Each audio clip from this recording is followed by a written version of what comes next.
Como vocês podem ver, eu adiantei um pouco o conteúdo agora, já coloquei vocês dentro da era do absolutismo e para falar sobre as dinastias. Para quem não lembra, a gente estava falando sobre a questão das características do absolutismo, falamos sobre os aspectos ligados ao interesse da burguesia, sobre o modelo político e econômico que se estabeleceu na época, chamado mercantilismo. Hoje a gente vai trabalhar mais com dois assuntos, tá? O primeiro é a questão propriamente dita das dinastias, das famílias que governaram por períodos. Essas primeiras estão aí, são as originais, estão no século XV, no século XVI, tá? E depois vamos também falar sobre as guerras modernas, as guerras que aconteceram no período moderno. E aí nós vamos destacar guerras do século XVI e guerras do século XVII, tá? Vamos construindo isso devagarzinho. A tempo, tá? É bom lembrar que a dinastia Avi e Castela são as dinastias responsáveis pela expansão marítima. Então aqui, ó, a gente tem as duas dinastias que efetivaram inicialmente a expansão marítima e a colonização da América. Os Valois, vai ser o primeiro que eu vou falar muito pouco dele. Os Tudor vão ser responsáveis, por exemplo, pela política dos cercamentos, pelo estímulo à indústria, pelo estímulo à navegação e pela colonização das 13 colônias inglesas que mais tarde viram os Estados Unidos, entre outras áreas. Os Habsburgo vão ser a família que vai dominar o Sacro Império. Antes da gente avançar nesse assunto, eu tenho dois conceitos para fazer com vocês. Tá? E eu nem precisava estar dizendo isso, porque o tipo e o estilo de vocês já demanda, já vai para esse caminho, mas não custa nada eu insistir. Não custa nada eu insistir. Tá? É um assunto que vai e volta o tempo todo agora. Perdeu na linha de raciocínio, deixou de entender o negócio, me para na hora. Eu pararei quantas vezes for preciso para a gente deixar isso aqui amarrado. Tá? Então, quais são os dois assuntos que eu vou colocar para voltar para cá depois? O primeiro assunto é exatamente a questão do século XVI está sendo marcado por outra coisa. Tá? O século XVI está sendo marcado por outra coisa. E não apenas, e nem talvez principalmente, só pelas dinastias. Tá? O século XVI, né? 16, ele é marcado. Vamos lá. Ele é marcado pelo Renascimento clássico, que a gente até falou na aula passada dele, pedi para vocês fazerem uma lista. Pelo Renascimento clássico. Tá? E ele é marcado também por um movimento cultural religioso chamado Reforma Protestante. Esta é a primeira matéria que a gente vai aprofundar no segundo semestre. Mas hoje eu tenho que dar noções dela para vocês para a gente poder misturar religião com política. Tá? Religião com política. Porque é quase indissociável nesta época. A Reforma Protestante é um movimento de ruptura da unidade católica apostólica romana no Ocidente. A primeira onda reformista, todo mundo conhece, todo mundo tem noção, foi a onda que surgiu no que hoje seria a Alemanha, que é, na época, o Sacro Império Romano Germânico, de origem luterana. Então, o primeiro movimento é um movimento ligado ao senhor Martinho Lutero, dando origem à Igreja Luterana. Essa igreja espalha-se por algumas regiões do norte da Alemanha. E nem todo nobre alemão aceita o luteranismo, de forma que a Alemanha vai ter conflitos religiosos no século XVI, entre luteranos, sobretudo no norte, e católicos no sul. A segunda onda reformista, influenciada pelo luteranismo, com certeza, é a onda calvinista, que tem sua origem na França e na Suíça. Quando, então, o João Calvino começa a pregar uma nova movimento, é a igreja calvinista. A igreja calvinista, ela vai ter uma diferença da igreja luterana que eu acho que tem que ser citada. A igreja calvinista, ela aproxima-se muito do ideal burguês. E por isso, diferente da igreja luterana, ela vai se espalhar numa intensidade muito maior pela Europa. Tá? Inclusive chegando à Grã-Bretanha, à Itália, à Inglaterra. E quando ela chegar à Grã-Bretanha, quando ela chega à Inglaterra, ela acaba criando uma raiz na Inglaterra. Só que o governo inglês da época, então, associado à figura do rei Henrique VIII, pega a influência da igreja calvinista, mistura com características da igreja católica e funda a sua igreja. Portanto, a Inglaterra é o berço do terceiro movimento reformista, que é a igreja anglicana. Que assim como a igreja calvinista, tem essa característica de se aproximar mais da burguesia. Então, uma diferença notória entre elas é que tanto a igreja calvinista quanto a igreja anglicana tem um forte teor que atrai os interesses da burguesia. Enquanto a igreja luterana tem um teor que atrai a aristocracia, porque foi a elite aristocrática da Alemanha que apoiou Lutero para tomar as terras da igreja. Então, uma está associada mais à elite agrária, enquanto as outras duas estão associadas mais ao movimento burguês. E o calvinismo se espalha por várias regiões da Europa. É a igreja que mais se espalha de todas essas igrejas, tá? É sem sombra de dúvidas a igreja que vai atingir um espaço maior do que as outras. A igreja calvinista, por exemplo, vai ocupar o território da França, uma parte, né? Da Suíça, da Holanda, da Bélgica, a Inglaterra, a Escócia. Elas vão, inclusive, mudar de nome, mas é tudo calvinista. É isso que eu queria que vocês entendessem. Por que isso é relevante? Porque isso marca o século XVI. De forma que, se eu pensar no século XVI, então, eu vou pensar no século XVI, né? Tá aí, o século XVI. Eu vou pensar no século XVI que vai ter guerras religiosas. E aqui eu vou destacar 3 delas, para que a gente pense nelas dentro da aula de absolutismo. A primeira que a gente vai destacar é a Guerra do Sacro Império Romano Germânico. A Guerra do Sacro Império Romano Germânico vai ser entre luteranos versus católicos. Muitos luteranos estavam mais no norte, enquanto os católicos estavam no sul. Essa guerra se arrasta até a metade do século XVI e termina num acordo em 1555, onde eles combinam que cada um vai respeitar a liberdade do nobre de escolher. Tá? A gente vai falar um pouquinho mais disso daqui a pouco. Você vai ver que eu vou voltando o tempo inteiro nisso. A segunda que eu gostaria de destacar com vocês é extremamente importante e é a da França. Na França, nós teremos um conflito violento entre católicos versus calvinistas. Só tem um problema. O calvinista francês tem um apelido. E na maioria das vezes, corre risco de você enfrentar ele com o nome do apelido. Cair no vestibular o nome do apelido.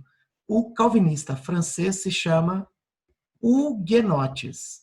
Então, se um cara colocar numa prova de vestibular sobre os huguenotes, está se referindo ao calvinista da França, tá? Ao calvinista da França.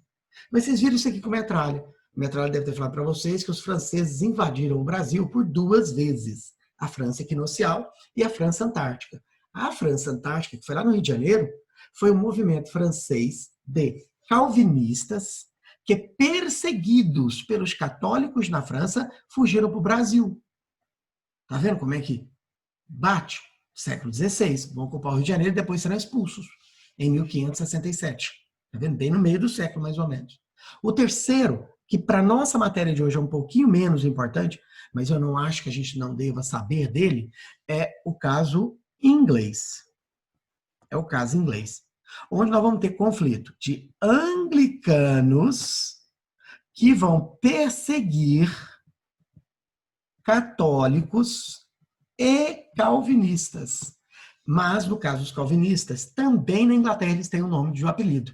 E aí, muitas vezes, o vestibular vai cair o apelido, eles serão chamados de puritanos.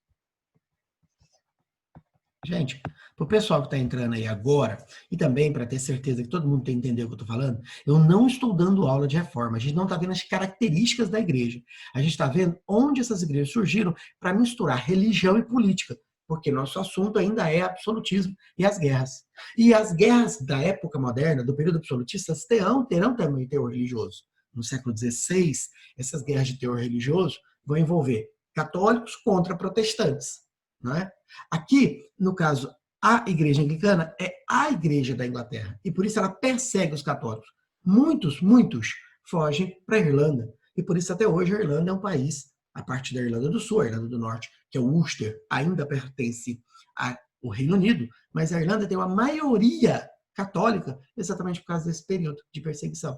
Já os calvinistas puritanos, muitos deles fogem para o norte das 13 colônias, né? Que vai fazer com que, mais tarde, os Estados Unidos tenha uma forte influência protestante na sua origem e na sua formação, tá beleza? Mas o que eu quero ver com vocês agora é destacar dois. É destacar o caso francês e depois a gente vai destacar o caso do Sacro Império. Vamos começar pelo caso francês.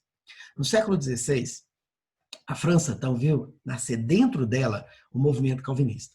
Esse movimento calvinista começou a atrair uma burguesia. Mas o Estado francês, absolutista, acreditava, como eu espero que você se lembre, na teoria do direito divino.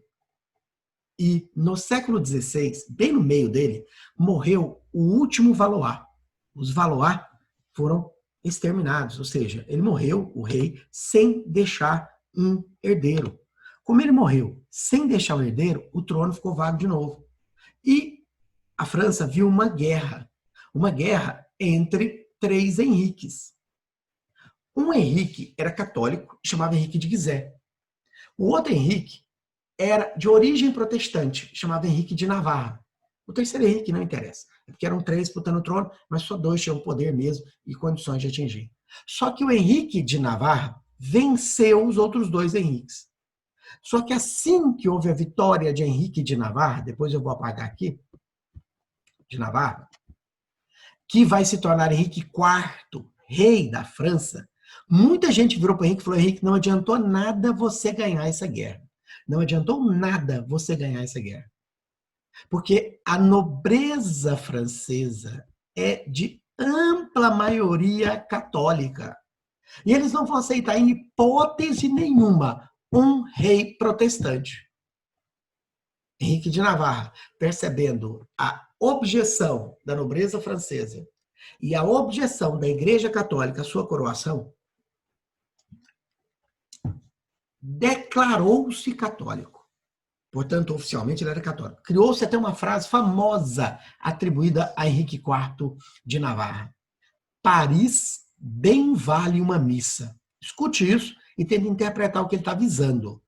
Teria dito ele a alguns amigos: Paris bem vale uma missa. Ou seja, o que ele confidenciou aos amigos? Não sou católico, nunca serei católico, mas fingirei que sou católico em troca de ser rei. Iniciando uma nova dinastia na França, que não é mais a dinastia dos Valois, é a dinastia dos Navarra. Só que os Navarra se casaram com uma família poderosa francesa chamada Bourbons. E acabou que o sobrenome Bourbon se destacou. Então, a partir de agora, a França não é mais os Valois, e sim os Bourbons. A dinastia dos Bourbons, iniciada por Henrique de Navarra. Vou dar nomes para ela, porque de repente ajuda, não precisa decorar. Henrique de Navarra é Henrique IV. Quando ele morre, o filho dele é Luís XIII, que tem um filho chamado Luís XIV, que é o Rei Sol, o auge do absolutismo. Mas aí eu já estou no século XVII e não no XVI.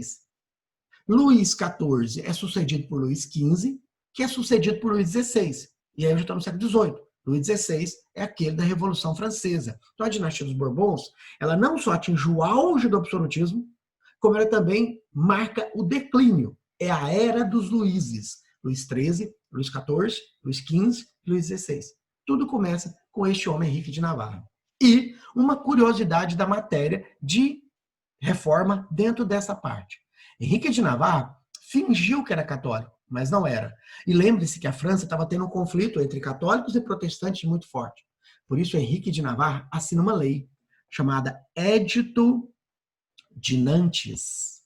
Édito de Nantes, que declara liberdade religiosa na França, encerrando, por enquanto, a perseguição aos não católicos. Portanto, Henrique de Navarra vence a Guerra dos Três Henriques, inaugura a dinastia dos Bourbons e pacifica provisoriamente a questão entre católicos e calvinistas na França. A dinastia dos Bourbons marca o século XVI, XVII e XVIII. E é o auge do absolutismo francês. O auge do absolutismo português é com os Xavier. O auge do absolutismo inglês é com os Tudor. Mas no caso da França, teve que esperar a substituição de uma família pela outra, tá? E aí a dinastia dos Bourbons se destaca. Beleza? Agora a gente vai falar da dinastia dos Habsburgo. Ela é um pouquinho mais complicada. Eu vou rever um conteúdo que eu mostrei para vocês e a gente vai discutir ela. Tá? A dinastia dos Habsburgo, tá? Então, vamos lá. Ela domina esta área que eu estou circulando aqui. Deixa eu pegar a caneta, porque é mais fácil para circular. Esta área é dominada pelos Habsburgo. Corresponde ao Sacro Império Romano Germânico. Tá? Então, corresponde ao Sacro Império Romano Germânico. E quem está aqui são os Habsburgo. Como eu espero que você saiba, quem está aqui é os Bourbons, que é a França, os Bourbons, vou botar BO, e quem está aqui é os Avis, a dinastia dos Avis, a dinastia famosa da expansão marítima portuguesa. Enquanto do lado eu tenho os Castela. Tá? E lá em cima, fechando o que nos interessa, eu tenho a dinastia dos Tudors. Este é o mundo europeu. Acontece que os Habsburgo, o Sacro Império, é bem diferente dos outros. O Sacro Império é uma união de nobres. O Sacro Império nada mais foi do que uma união de nobres, que a partir de agora eu vou mudar o nome deles. Eu não vou mais chamar eles de nobre, eu vou chamar eles de príncipes, tá? Porque é assim que aparece em prova de vestibular, de príncipes. Esses príncipes tinham autonomia e controle sobre a sua área e elegiam um imperador. Vira mexe, esse imperador era obrigado a dar ouvidos aos príncipes. Por isso ele não é absolutista. A maneira mais eficaz que eu descobri de ensinar o que é o Sacro Império é pedir para o aluno pensar no seguinte: vou fazer um desenho, depois a gente apaga. Isso é o feudalismo, tá bom? Isso é o feudalismo. Poder totalmente descentralizado, cada senhor feudal tinha sua autonomia, o rei não tinha autoridade, beleza? Isto é o absolutismo. Os nobres estão subordinados ao Estado, o Estado tem um rei que tem plenos poderes, que é apoiado não só pela nobreza, mas como pela burguesia e também pela igreja. O Sacro Império é isso aqui, ó. É uma intersecção entre feudalismo e absolutismo. Ele nem é feudal, porque ele tem a figura do imperador, portanto existe o Estado, mas ele não é absolutista, porque o imperador não manda sozinho. O imperador precisa muitas vezes do apoio dos nobres. Isto é o Sacro Império Romano Germânico. Corresponde hoje a uma extensa área, tá? Corresponde hoje à área da Alemanha, da Áustria, da Bélgica, da Holanda, um pedaço da Dinamarca. Era uma área extensa do que um dia foi outra matéria, uma matéria que vocês viram comigo. Tá? Um dia, isso aqui foi o que a gente chama de Tratado de Verdun. Vocês lembram? Lá do Tratado de Verdun. O Tratado de Verdun foi aquele assinado pelos netos de Carlos Magno, lá na Idade Média. Eu estou abrindo ele aqui para voltar a mostrar ele para vocês. E esses netos de Carlos Magno, eles dividiram o império em 3 partes. Deixa eu ver se eu acho aqui onde eu pus o Tratado de Verdun para a gente rever com vocês. E esse Tratado de Verdun tá aqui, ó. Deixa eu compartilhar essa tela com vocês, só para a gente ter certeza que todo mundo lembra. Né? Dividiu o mundo em 3 partes, não é isso? França Ocidental, França Central e França Oriental. A França Oriental é a origem do Sacro Império. Isto, no futuro, na Baixa Idade Média, vai virar Sacro Império Romano Germânico. Vê se você consegue me acompanhar aqui. Esta parte de cá, essa parte está aqui. Tá? Travou para todo mundo, gente? Avisaram aqui que travou. Para mim está normal. Então, nesse caso, ele travou rapidinho, deve ter normal. Então, vamos continuar, certo? Se começar a dar mais problema, me chamem aí, gente. Pode chamar. Então, eu compartilhei a tela do Tratado de Verdun para vocês. E esta área de cá, a marrom, vai virar Sacro Império Romano Germânico. Esta outra área, sei lá que cor que é isso, parece ocre, marajó, sou especialista em cor. Mentira, porque eu dei essa aula esses dias para trás e o menino falou que era esse nome. É a França, França absolutista. O que eu vou te contar agora é da época de Verdun até o século XVI, porque a gente está. O Sacro Império que é essa parte marrom, vai dominar essa área aqui de cima, vai invadir essa área aqui de cima todinha, tá? Vou fazer então, beleza, Vanessa? Beleza, pode deixar. Se aparecer algum aqui para habilitar, eu habilito, tá bom? Então, ocupou essa área de cima e ocupou um pedaço aqui de baixo também, ó. E eu vou circular uma área que eu tenho certeza que você já ouviu falar muito dela em aulas de história. Esta área também foi ocupada pelo Sacro Império. Ou seja, boa parte do que era a França Central foi ocupada pelo Sacro Império.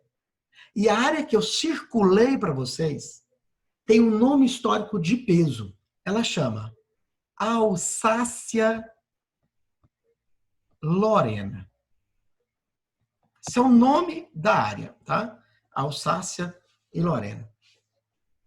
Beleza? Então, o nome da região é Alsácia e Lorena. E, na Idade Média, foi dominada pelo Sacro Império. Esse Sacro Império virou essa cooperativa de nobres, enquanto a França Ocidental virou um país absolutista, governado primeiro pelos Valois e depois pelos Bourbons. Estamos na era dos Bourbons, certo? E dentro desta era dos Bourbons, tá, os Habsburgos dominam essa região. Os Bourbons estão do lado. Acontece que o Sacro Império está tendo um problema. O nascimento do luteranismo, né? Vamos mudar aqui para escrever, o que eu fiz foi apagar. O nascimento do luteranismo aqui dentro. E na época, como sabemos, quem governava o Sacro Império era os Habsburgo. E o rei Habsburgo daqui se chamava Carlos IV. E eu vou complicar a tua vida agora, tá? Carlos IV precisava de ter filhos. E para ter filho precisava do útero. Ele precisava de uma princesa. Ele não ia casar com a Zé Ruela qualquer. Ele acabou negociando com a família Castela e se casou com Maria Castela, filha de Fernando e Isabel. Tá? Se casou com Maria Castela, filha de Fernando e Isabel. Até aí normal. Teve um filho, que ele também chamou de Carlos, porque esse pessoal tudo é egocêntrico. Carlos viu o papai morrer e virou imperador do Sacro Império com Tite Carlos V. E recebeu uma notícia muito boa, mas muito boa mesmo, que o Fernando de Castela morreu também. E que o único herdeiro do trono era ele, o seu neto. Portanto, eu tenho que apagar o nome Castela aqui da Espanha e contar a vocês que a Espanha passou a fazer parte do Sacro Império, governada por um Habsburgo. Portanto, a Espanha não é mais Castela. A Espanha agora faz parte dos Habsburgo. Sai a dinastia Castela, porque o último rei morreu e o neto dele era o imperador. E os Habsburgo vão governar aqui. Carlos V ganhou de mão beijada a Espanha. E o poder dos Habsburgo começou a crescer. E adivinha que família não gostou disso? Os Bourbons. Tá? Repito, sim, vamos voltar, sem problema, quantas vezes eu preciso. O que eu estou colocando para vocês é que a dinastia Habsburgo estava tendo um problema que era o nascimento do luteranismo dentro do país. E quem governava naquela época era o Carlos. Acontece que, infelizmente, o Carlos, ou felizmente, se casou com uma princesa espanhola. Então, aqui, a gente podia até fazer mais fácil, né? E colocar uma união entre a família Habsburgo e os Castela, por meio de casamento. A ideia era só aproximar as duas famílias. Só que quando o Fernando morreu e ele era rei da Espanha e o neto dele era o imperador, ele herdou a Espanha. De forma que agora a mesma pessoa governa o Sacro Império e aqui. Portanto, eu poderia até ter escrito assim, ó. Em vez de escrever Habsburgo aqui, ter escrito, colocado, né? Deixa eu pegar a caneta. Colocado que aqui agora é o Sacro Império Romano-Germânico. Faz parte do Sacro Império.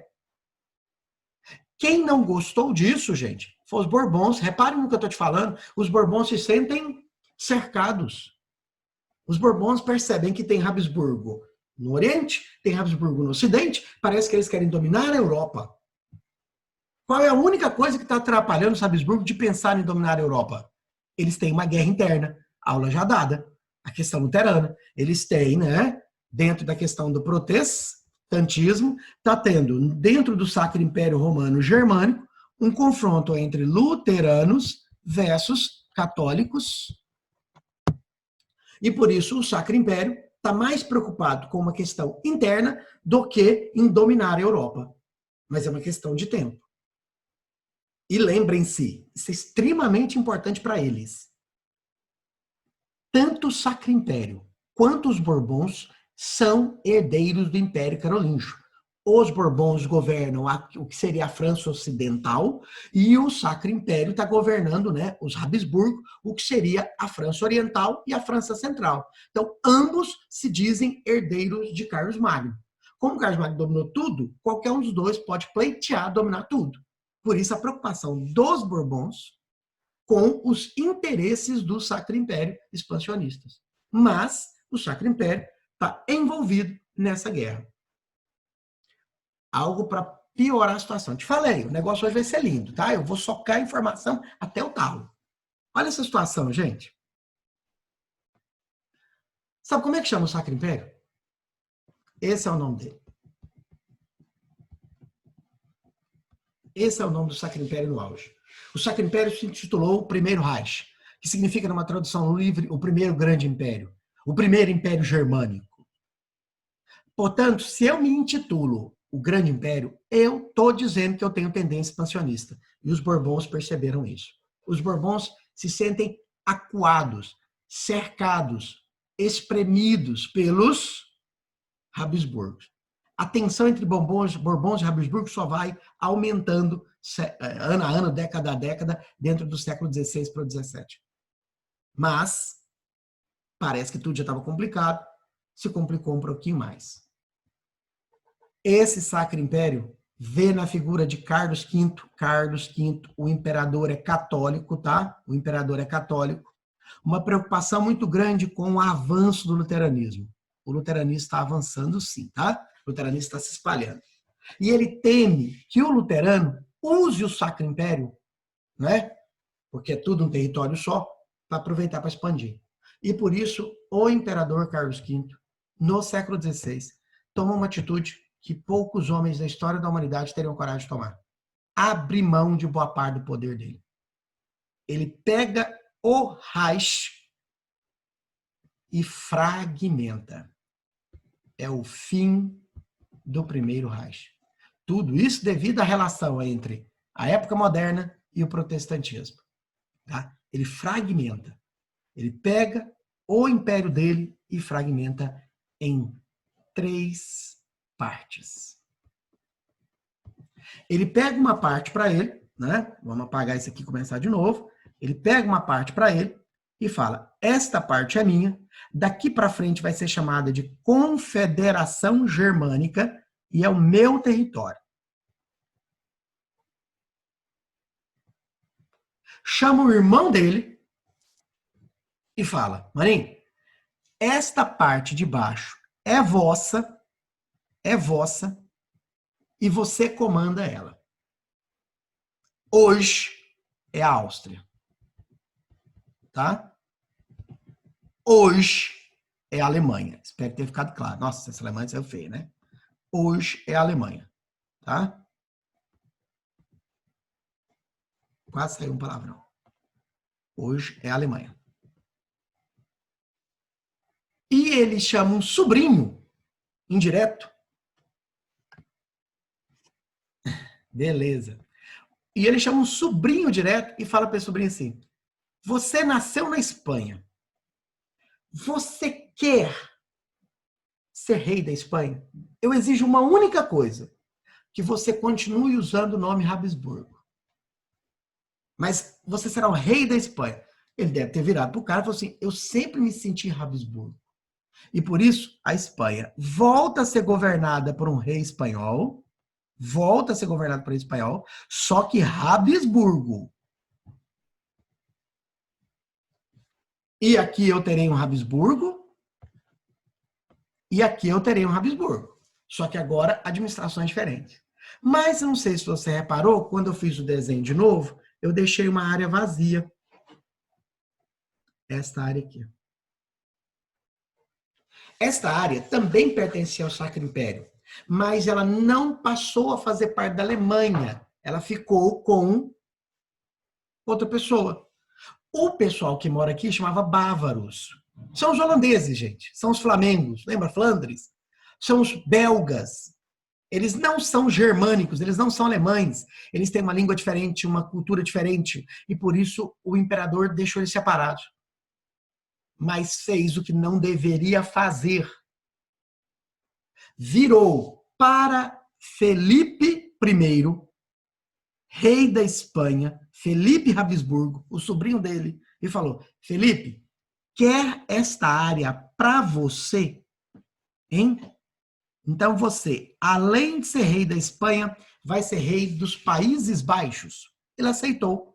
Portanto, o território espanhol agora era a Espanha original, mais os Países Baixos. O ano era 1568.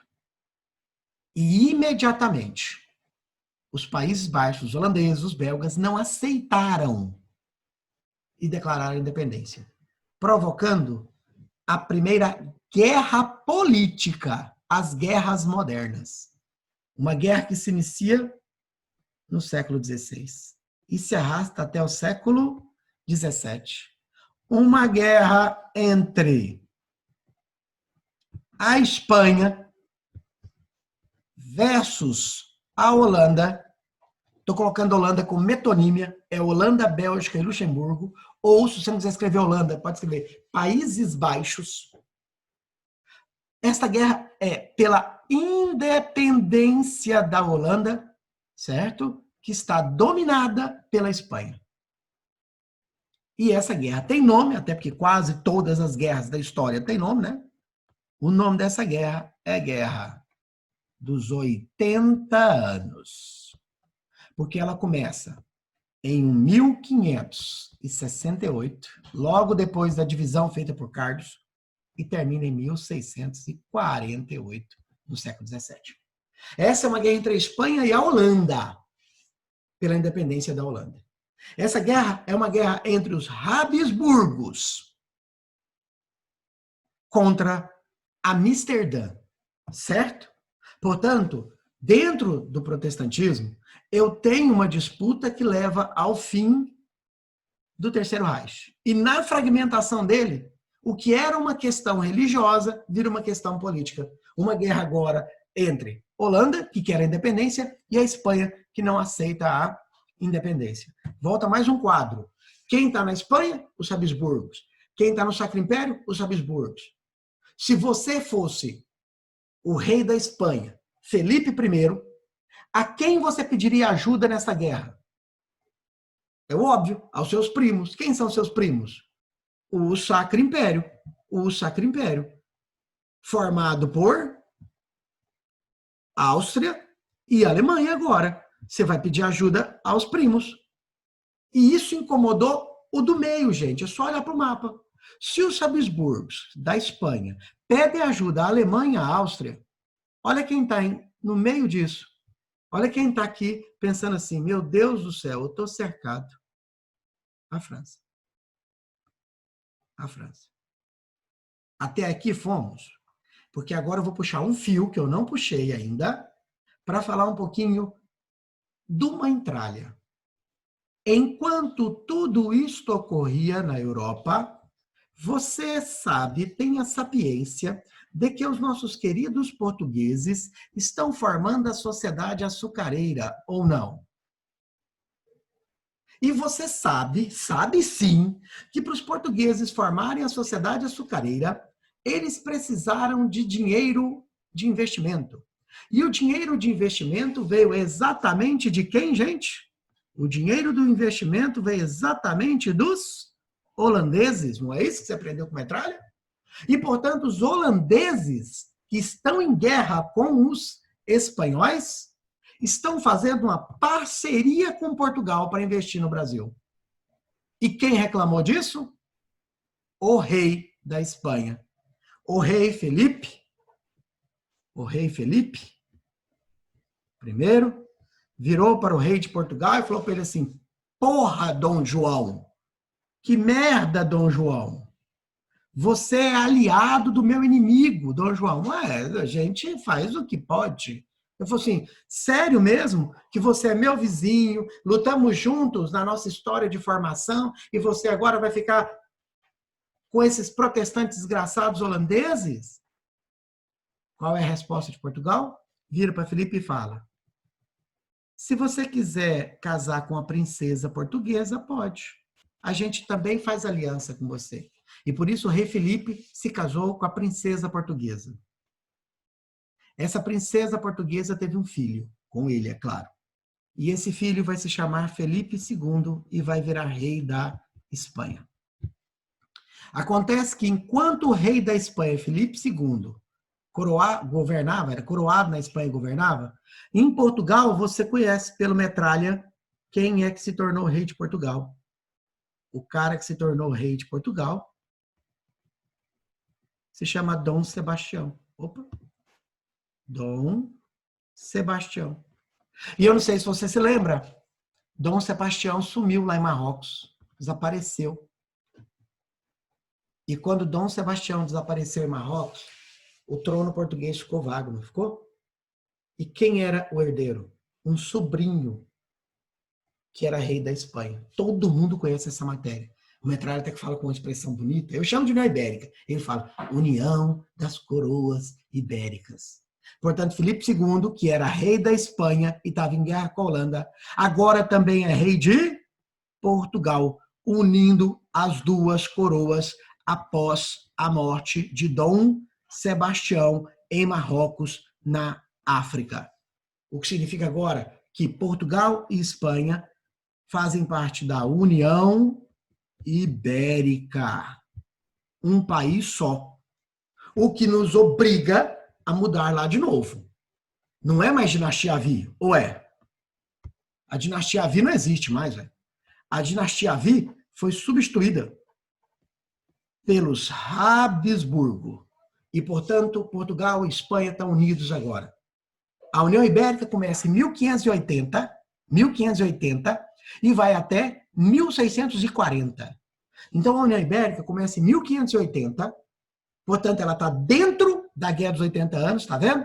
E vai até 1640, portanto, ela acaba antes da Guerra dos 80 anos. E como Vossa Senhoria sabe, eu deixar amarrada essa parte da aula, durante a União Ibérica, o rei Filipe II proibiu o Brasil de comercializar com a Holanda, exatamente porque a Espanha estava em guerra com a Holanda, a Guerra dos 80 anos. E a resposta dos holandeses para isso foi a criação da West Indian Company, que invadiu o Brasil, fazendo o Brasil holandês, o período que os holandeses dominaram o Brasil, no qual se destaca, como você já estudou esse ano, o senhor Maurício de Nassau. Está vendo como é que as coisas se encaixam? A Guerra dos 80 anos é a causa real da invasão holandesa do Brasil, porque estavam em guerra com a Espanha e, devido à União Ibérica, não puderam manter o comércio com o rico açúcar brasileiro que eles fariam no período anterior. Beleza até aí? Dá uma pensada nisso. Quando eu voltar, se tiver alguma dúvida, cobra. A gente está exatamente na Guerra dos 80 anos, na União Ibérica, nos conflitos europeus modernos. E vamos piorar esses conflitos. Ainda não terminamos. Mas, por enquanto, é só isso. Até mais.